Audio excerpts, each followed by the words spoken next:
මේ පට්ට බඩගිනිනේ.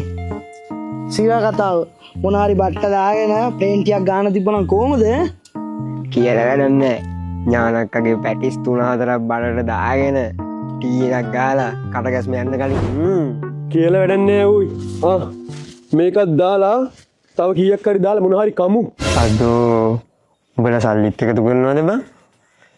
මේ අවුලන්නේ මේ මට බඩගින්න මේ තමසලා කම අවුලන්නේ. උඹලා බං හිමීටනේ කෑවේ.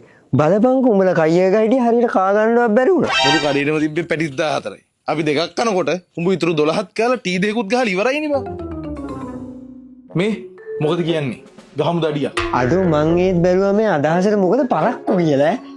ගහන එකේ ගහමු තනකොළ ටික ගලවගෙන යනවා. අඩෝ මේ මම බෝතලයක් ගන්න. ඔය තියෙන්නේ. හරියේද?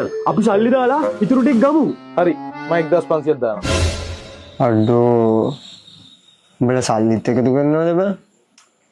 මට බොන්න ඕනේ තමසල බොන අවුලන්නේ.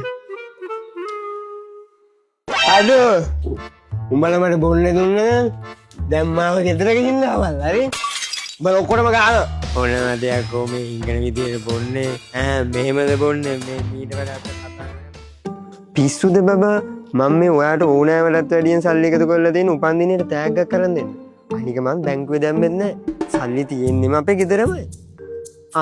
පොඩ්ඩක් ඉන්න බෑ. මං කෝල් එකක් ගන්නම්.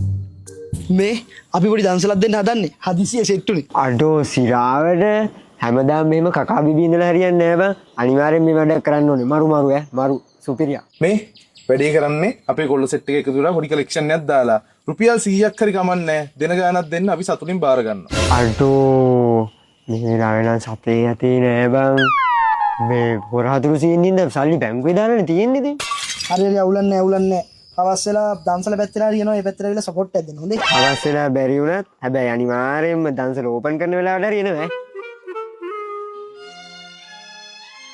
මේ ඇත්තටත් පින් අනුමෝදන් වෙන්න කියලා හිතාගෙන මේ තරුණයනුත් එක්කාසු කරගෙන මේ වගේ මහඟු පුණ්‍ය කටයුත්තක් සංවිධානය කරන්න මූලිකත්වය අරන් වැඩ කටයුතු සිදු කරන්න නැත්තේ අපේ මේ සුබෝධ තරුණයා වෙන්නේ අනිවාර්යයෙන්. ඉතින් මේ ගමේ පන්සලේ හාමුදුරුවෝ හැටියට මට ඉතාමත් සන්තෝෂයි මේ ගමේ තරුණ ප්‍රජාව ගැන. සුබෝධ වගේ තරුණයන් ක්‍රියාකලාපය දැක්කම. ඉතින් මේ වගේ